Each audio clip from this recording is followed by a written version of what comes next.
Selamat pagi Bapak Ibu dan saudara-saudari yang terkasih dalam Tuhan. Sebelum kita masuk dalam renungan firman hari ini, saya mengajak kita untuk bersatu hati dalam doa. Bapa kami yang ada di dalam surga, kami bersyukur anugerah-Mu yang boleh memimpin kami, hingga kami boleh ada sebagaimana kami ada hari ini. Kami juga bersyukur karena Kau juga beranugerah, berikan kami firman-Mu yang menolong kami bagaimana kami boleh mengenali siapakah diri kami dan siapakah Tuhan. Sehingga dengan demikian hidup kami pun semakin hari semakin menyenangkan Tuhan. Oleh sebab itu Tuhan, pakai hamba-Mu yang akan menyampaikan, juga setiap kami yang bersama-sama merenungkan kebenaran firman Tuhan ini. Dalam nama Tuhan Yesus kami berdoa. Amin. Bapak Ibu yang terkasih dalam Tuhan, saya mengajak kita untuk membaca dari Wahyu 3, ayatnya yang ke-14 sampai dengan ke-22. Saya membaca untuk kita semua. Wahyu 3, ayat yang ke-14 sampai dengan ke-22. Dan tulis Katakanlah kepada malaikat jemaat di Laodikia, inilah firman dari Amin, saksi yang setia dan benar, permulaan dari ciptaan Allah. Aku tahu segala pekerjaanmu, kau tidak dingin dan tidak panas. Alangkah baiknya jika engkau dingin atau panas. Jadi karena engkau suam-suam dan tidak dingin atau panas, aku akan memuntahkan engkau dari mulutku. Karena engkau berkata, aku kaya dan aku telah memperkayakan diriku dan aku tidak kekurangan apa-apa, dan karena engkau tidak tahu bahwa engkau melarat dan malang, miskin, buta dan telanjang, maka aku menasihatkan engkau supaya engkau membeli daripadaku emas yang telah murnikan dalam api, agar engkau menjadi kaya, dan juga pakaian putih, supaya engkau memakainya, agar jangan kelihatan ketelanjanganmu yang memalukan, dan lagi minyak untuk mengemas matamu, supaya engkau dapat. Barang siapa kukasihi, ia tegur dan kuhajar, sebab itu relakanlah hatimu dan bertobatlah. Lihat, aku berdiri di muka pintu dan mengetuk. Jikalau ada orang yang mendengar suaraku dan membukakan pintu, aku akan masuk mendapatkannya dan aku akan makan bersama-sama dengan dia. Dia bersama-sama dengan aku. Barang siapa menang, ia akan kududukan bersama-sama dengan aku di atas tataku, sebagaimana aku pun telah menang dan duduk bersama-sama dengan Bapakku di atas tatanya. Siapa yang bertelinga, hendaklah ia mendengarkan apa yang dikatakan Roh kepada jemaat-jemaat. Bapak Ibu yang terkasih, sedemikian jauh pembacaan firman. Kota Laodikia merupakan sebuah kota, salah satu provinsi di kerajaan Romawi. Nah, saat ini memang terletak di bagian barat Turki, berjarak kira-kira 60 mil dari kota Philadelphia.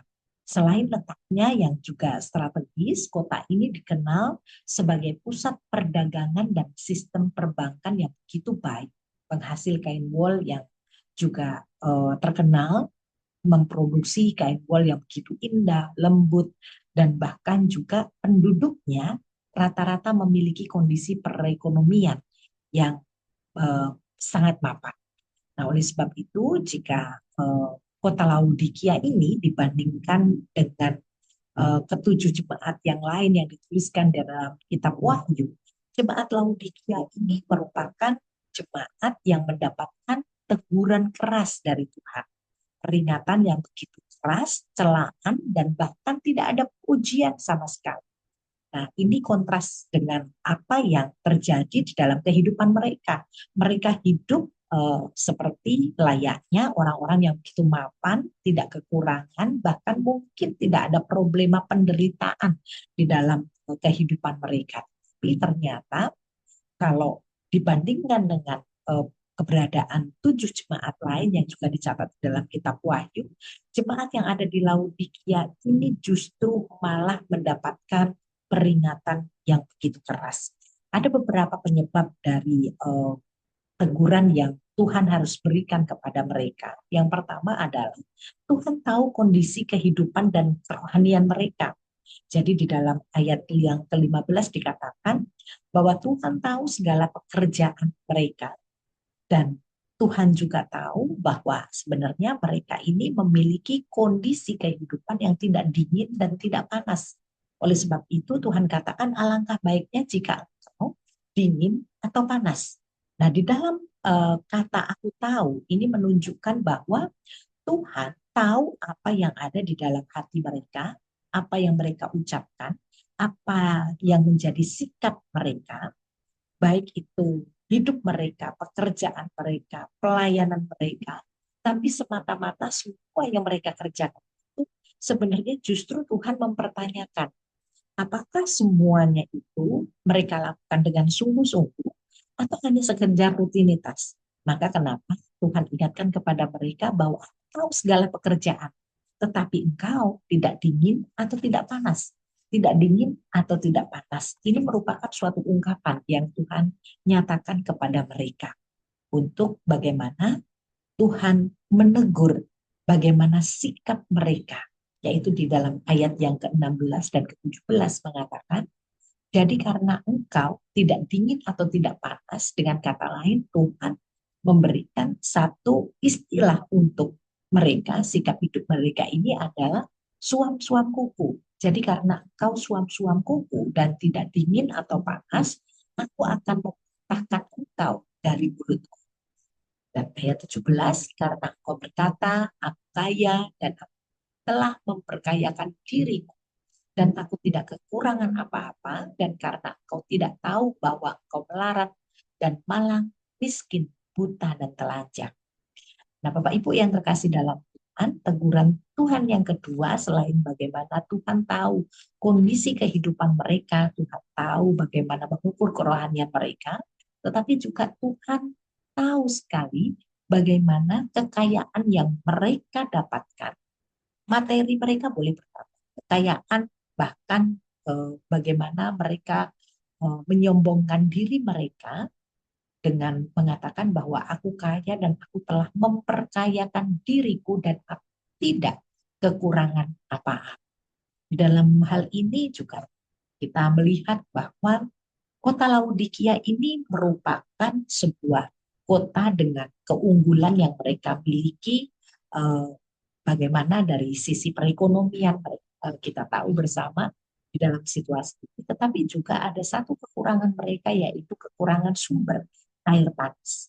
Itulah sebabnya mereka mendatangkan import air dari kota lain yang berjarak kurang lebih 10 kilometeran gitu, yaitu air itu dikirim dari Hierapolis dan Kolose yang mempunyai sumber air panas yang juga di Kolose ini memiliki sumber air dingin. Maka kenapa dari dua kota ini kemudian menyalurkan melalui pipa dan kemudian sampai ke kota Laodikia. Baik air panas ataupun air dingin yang mereka kirimkan sampai kota Laodikia ini merupakan air yang tidak lagi panas atau tidak lagi dingin. Maka kemudian air ini adalah air yang sifatnya suam-suam kuku. Jadi air yang memang tidak terlalu segar untuk dikonsumsi. Bahkan untuk diminum pun rasanya juga hambar. Atau bahkan juga ketika kondisi kalau kita melihat sebuah makanan yang tidak dingin atau tidak panas, itu sesuatu yang tidak menyegarkan kita. Nah, demikian juga di dalam kehidupan kerohanian seseorang. Nah, di dalam kehidupan kerohanian seseorang, acap kali kita melihat bahwa ada sesuatu yang kita lakukan dalam kehidupan kita ini, terkadang kita merasa tidak terlalu maksimal atau mungkin tidak terlalu bersemangat di dalam menjalani sesuatu, dan ini juga berpengaruh dalam kehidupan uh, ukuran kerohanian kita secara pribadi. Bagaimana Tuhan menggambarkan bahwa kerohanian orang-orang Laodikia pun juga seperti demikian. Mereka adalah menjadi seorang Kristen yang suam-suam kuku. Dan bagaimana Tuhan menyatakan itu, bahwa di dalam kata Yunani suam-suam kuku ini yang dengan kata lain kliaros, artinya setengah hati atau tanpa semangat atau keadaan mati suri, dan bagaimana orang-orang yang ada di Laodikia ini memiliki kehidupan rohani yang demikian. Jadi kalau dibilang Kristen-Kristen, tetapi mereka menjalani kegiatan, menjalani aktivitasnya sehari-hari tetapi seperti sebuah rutinitas saja. Tidak ada sesuatu yang mengesankan hati Tuhan ketika mereka melakukan kegiatan-kegiatan rohani. Tidak ada sesuatu yang membuat mereka bertumbuh. Tidak ada sesuatu yang membuat mereka kemudian semakin hari semakin ingin sekali untuk bagaimana mengalami kedewasaan rohani dalam kehidupan mereka. Karena segala sesuatu yang mereka jalankan adalah hanya sekedar aktivitas semata. Nah, Bapak Ibu yang terkasih dalam Tuhan, demikian juga dalam kehidupan kerohanian kita. Apakah kita menjadi orang Kristen yang hanya orang Kristen setengah-setengah? Dalam arti Kristen dari status kita sebagai orang Kristen, tetapi di dalam jalani kerohanian kita, kita mungkin tidak terlalu maksimal di dalam bagaimana menjalani ketaatan kita untuk mengikut kehendak Tuhan, bagaimana kita menjalankan firman Tuhan, bagaimana kita melakukan ibadah dan juga bagaimana kita melakukan kegiatan-kegiatan kerohanian. Itu kita hanya sekedar melakukan saja tanpa kita mengalami perjumpaan pribadi dengan Tuhan yang pada akhirnya mengubahkan kita menjadi orang Kristen yang dewasa. Ataupun juga kita tidak hanya jadi orang Kristen yang setengah-setengah, tetapi juga orang Kristen yang pada akhirnya sudah kehilangan rasa. Jadi ibarat sebuah makanan yang suap-suap kuku, air yang suap-suap kuku, tentu tidak menyegarkan. Nah, demikian juga di dalam kehidupan kerohanian kita. Sampai berapa lama kita sudah menjadi orang Kristen? Apakah di dalam ukuran berapa lama kita berbuat? Apakah semakin kita mengenal siapakah Tuhan? Apakah semakin kita mengalami Tuhan dalam kehidupan kita?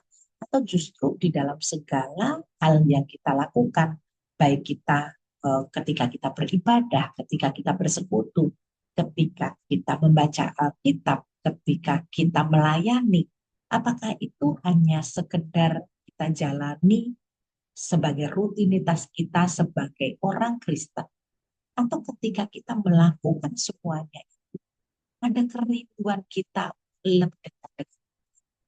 Nah, ini menjadi suatu hal yang mengingatkan kita. Karena ketika kita memiliki kerohanian yang suap-suap buku, kita menjadi orang Kristen yang hanya setengah-setengah, kita menjadi orang Kristen yang sudah kehilangan rasa, sikap Tuhan terhadap kita dalam hal ini. Kalau di dalam teguran terhadap jemaat di Laodikia, Tuhan katakan bahwa aku akan memuntahkan. Jadi melihat kondisi kerohanian yang seperti demikian, Tuhan menyatakan keenggan terhadap seseorang yang tidak bisa mentolerir apa yang mereka sudah lakukan. Dan memuntahkan itu artinya sesuatu yang tidak bisa diterima oleh oleh tubuh kita. Maka terpaksa harus ditolak atau dikeluarkan. Dan demikian juga bagaimana Tuhan nilai kerohanian. Sampai-sampai Tuhan katakan bahwa karena kondisi kerohanian mereka yang sedemikian, maka Tuhan katakan aku akan memuntahkan engkau dari mulutku. Nah, Bapak Ibu yang terkasih dalam Tuhan, biarlah apa yang menjadi teguran Tuhan terhadap jemaat Laodikia ini sekali lagi mengingatkan kita sampai sejauh mana kita mengalami perjumpaan dengan Tuhan ketika kita menjalankan kegiatan kerohanian kita. Apakah itu hanya sekedar kegiatan-kegiatan yang kita jalani sebagai rutinitas kita sebagai orang percaya, ataukah setiap kegiatan-kegiatan kerohanian itu membentuk kita menjadi pribadi yang lebih baik? Ada beberapa hal yang boleh menjadi pertanyaan bagi kita untuk kita boleh mengecek kembali spiritual temperatur yang kita boleh alami dalam kehidupan kita. Apakah di dalam kehidupan kita semakin haus untuk menjalani perintah Tuhan dalam hidup kita? Apakah di dalam segala kegiatan-kegiatan kerohanian yang kita ikuti, apakah membuat kita semakin mengenal Dia, mengenal siapakah Dia, ataukah hanya sekedar tahu tentang kita di dalam kehidupan kita, kita juga semakin hari semakin dikuasai oleh firman Tuhan. Sehingga dengan demikian kita selalu memilih untuk berjalan dalam kebenaran.